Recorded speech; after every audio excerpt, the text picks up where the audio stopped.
कच्चे आलू का भरता। ये रह कर तू कहाँ मर जाती है? तुम वीडियो कॉल तो एक्सेप्ट किया कर। अरे यार दीदी, शादी हो गई तुम्हारी, अब मुझे परेशान करना बंद भी करो। मैं निकेतन के साथ मूवी देखने आई हूँ और तुम कॉल पे कॉल किए जा रही हो। अरे कौन निकेतन? अब किस नए मुर्गे को फंसा लिया तूने?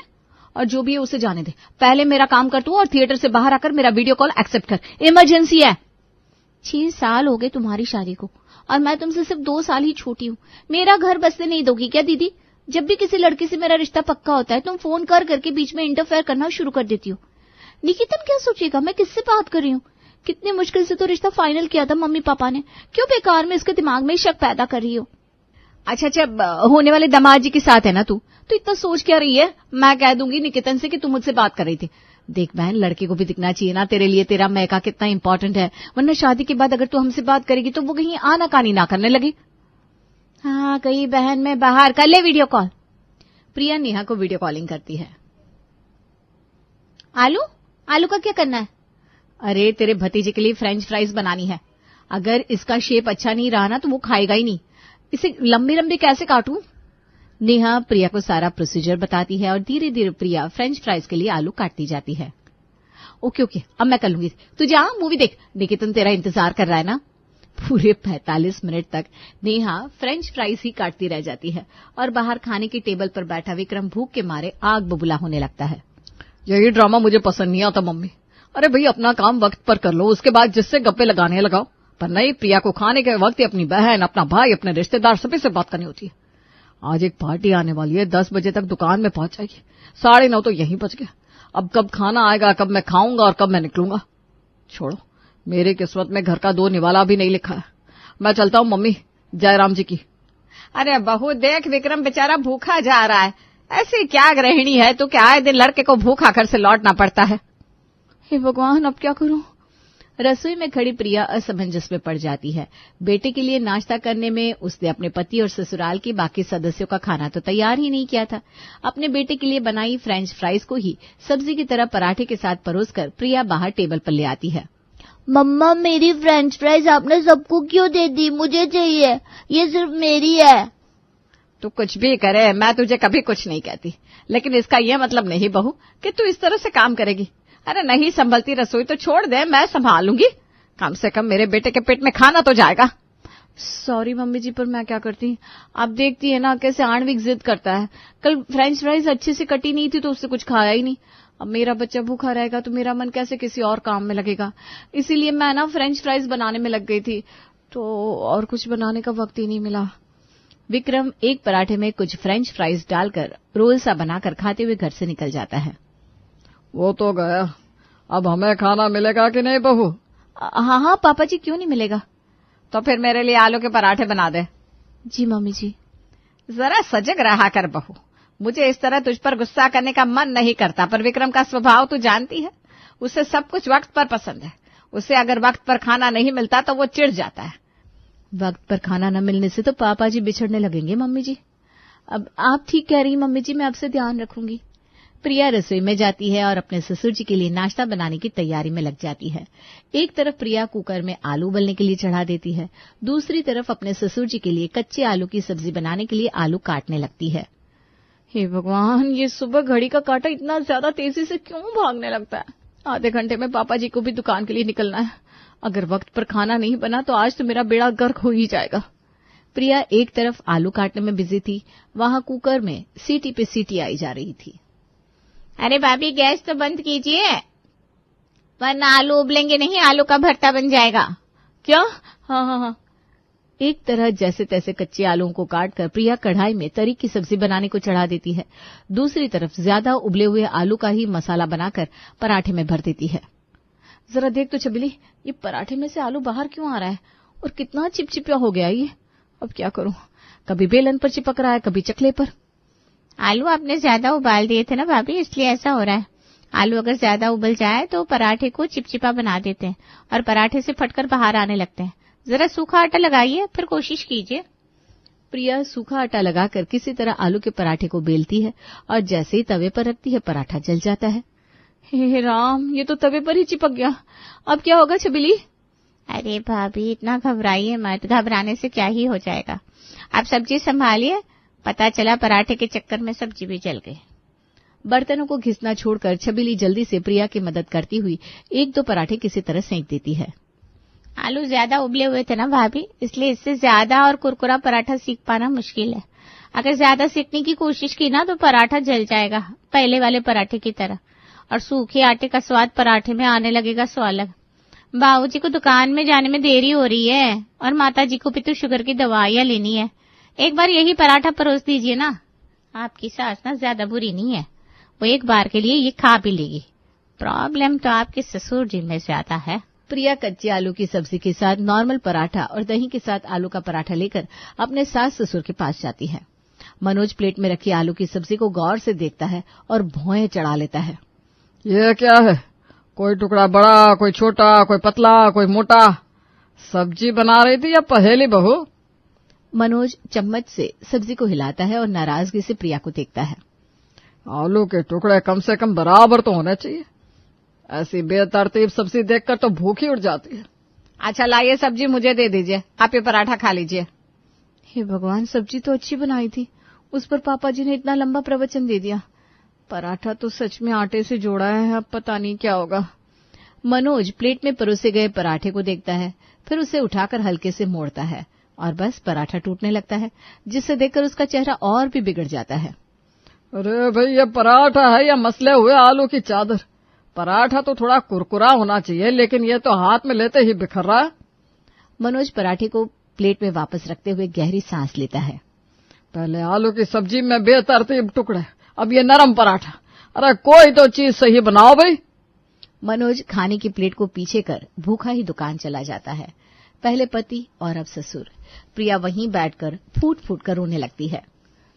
मुझे किसी को भूखा रखना अच्छा नहीं लगता मम्मी जी, ये सब मैं जानबूझकर नहीं कर रही हूँ। तुझे क्या लगता है इस 4 साल के आणविक में फ्रेंच फ्राइज के लंबे लंबे शेप होने चाहिए, ये सारी चीजें कहाँ से आई? टीवी एड से नहीं आई। अरे ये तेरे ससुर जी से आया है। इसमें इसके खानदान में पीढ़ी दर पीढ़ी हर चीजों को सही ढंग से करने की प्रथा चली आ रही है। ये जेनेटिक है। प्रॉब्लम का सोल्यूशन ढूंढते हैं बेटा, ऐसे रोने से क्या हो जाएगा? तेरी शादी को 6 साल हो गए, अब तक तो तुझे काम सीख जाना चाहिए था। मैं कोशिश तो कर रही हूँ ना मम्मी जी, पर पता नहीं, ये शुरू से ही ना चीजों को बराबर से रखना मुझे आता ही नहीं था। अच्छा अब जो हुआ सो हुआ, ये बताइए अब क्या करूं मैं? अभी भले ही गुस्से से दोनों चले गए हैं, पर दोपहर में फिर जब भूख लगेगी तो घर ही आएंगे ना। काफी वक्त है तेरे पास दोपहर के खाने का इंतजाम करने के लिए। अच्छे से खाना बनाना, सब ठीक हो जाएगा। अपनी सास की बात सुनकर प्रिया दोपहर के खाने में आलू की सूखी सब्जी बनाने के लिए सबसे पहले आलू को प्रॉपर्ली चॉप करने की कोशिश कर रही थी कि उसी में अचानक चाकू फिसलता है और उसकी उंगली कट जाती है। प्रिया की हल्की सी चीख निकल जाती है। आई, उफ, उंगली कट गई। छबीली भी काम करके जा चुकी है, वरना वो मदद कर देती। किस्मत ही खराब है मेरी। अब उंगली पर पट्टी बांध लूंगी तो सब्जी अच्छे से काट नहीं पाऊंगी। अब तो बस नेहा ही मेरी मदद कर सकती है। और प्रिया लगाती है अपनी बहन को फोन। अपनी बहन की कहानी सुनकर नेहा को बहुत बुरा लगता है। सॉरी दीदी, सॉरी, सुबह मैंने आपको कितना कुछ सुना दिया। मुझे नहीं पता था कि आपके ससुर जी और जीजू इन चीजों को इतना दिल से लगा लेंगे। बताओ, उंगली भी कट गई आपकी। अब तो ही बता ऐसे मैं क्या बनाऊं जिसे बनाने में मुझे ज्यादा मगजमारी भी ना करनी पड़े और सभी को खाना पसंद भी आए। पर हाँ, आलू का ही बताना। तुझे पता है ना, इस घर में आलू के अलावा कोई और कुछ खाना ही नहीं चाहता। देखो बहन, सुबह की तरह आलू को ज्यादा बॉयल मत कर देना, सिर्फ 3 सीटी। आलू जैसे ही उबल जाएंगे उसकी टिक्की बना देना। आणविक टिक्की चाट खा लेगा और बाकी सब टिक्की रोटी। अरे वाह नेहा, ये तो मैंने सोचा ही नहीं था। प्रिया जल्दी जल्दी आलू उबालती है और उसे मैश करके उसमें मसाले मिलाकर गोल गोल टिक्की बनाना शुरू कर देती है। लेकिन कुछ ही दिन में उसका माथा सिकुड़ जाता है। अरे ये क्या हो गया? कोई टिक्की बड़ी, कोई छोटी। ऐसे तो ये तीनों बाप बेटे और पोते मेरे सर पर नाचने लगेंगे। प्रिया एक बड़ी टिक्की को हाथ में लेकर देखती है, फिर छोटी टिक्की की तरफ देखती है और सिर हिला देती है। नहीं नहीं प्रिया, ऐसा नहीं होगा, कुछ और दिमाग लगा। नेहा ने तो अपनी तरफ से आइडिया दे दिया, अब बार बार मैं उसे फोन करके उसका दिन खराब नहीं कर सकती। प्रिया अपने बेटे आणविक के कमरे में जाती है और उसके बॉक्स को लेकर आती है जिसमें स्केल थी और टिक्कियों को बराबर नापने के बाद टिक्की तैयार करती है। दोपहर में जैसे ही सभी खाने के टेबल पर बैठते हैं, प्रिया बिल्कुल वक्त पर खाना तैयार करके लगा देती है। टिक्की की लंबाई तो बराबर है, पर चौड़ाई ठीक क्यों नहीं है ना दादाजी? जब एक बित्ते के बच्चे को समझ में आ रहा है कि टिक्की बराबर नहीं बनी, तो बहू को तो समझ में आनी चाहिए थी ये बात। अब क्या करें?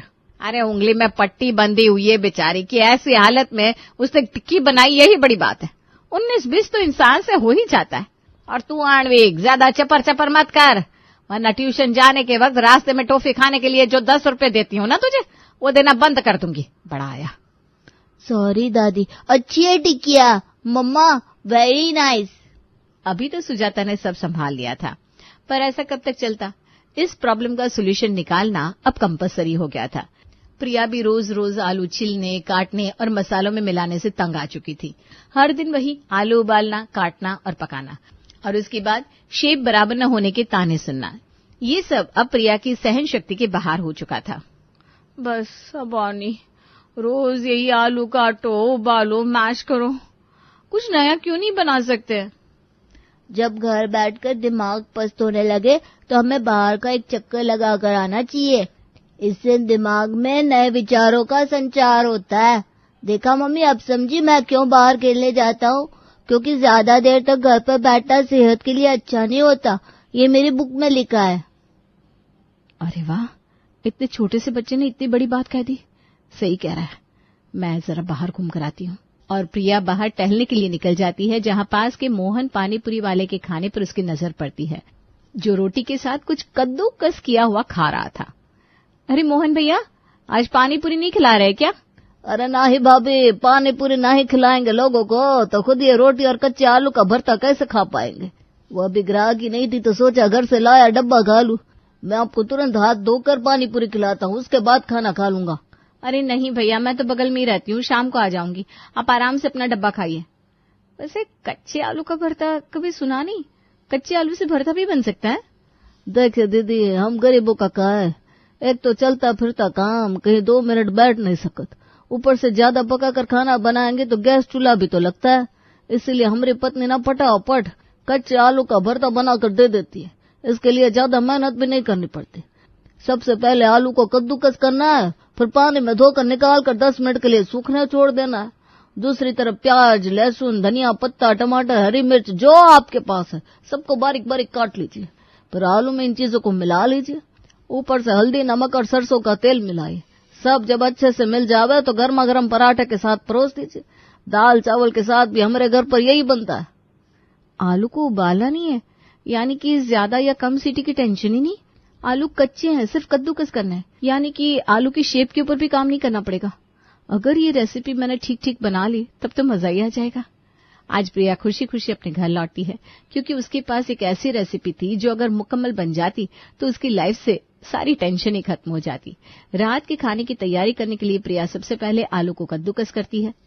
बिल्कुल बराबर कद्दूकस किए हुए आलू, इसमें तो कोई पूरा कंपास बॉक्स लेकर भी बैठ जाए तो भी साइज में डिफरेंस नहीं निकाल पाएगा। मोहन भैया ने तो सिर्फ प्याज, टमाटर और यही सब बताया था, पर आणविक को ये नहीं चलेगा। इसकी 2 वैरायटी बना लेती हूँ।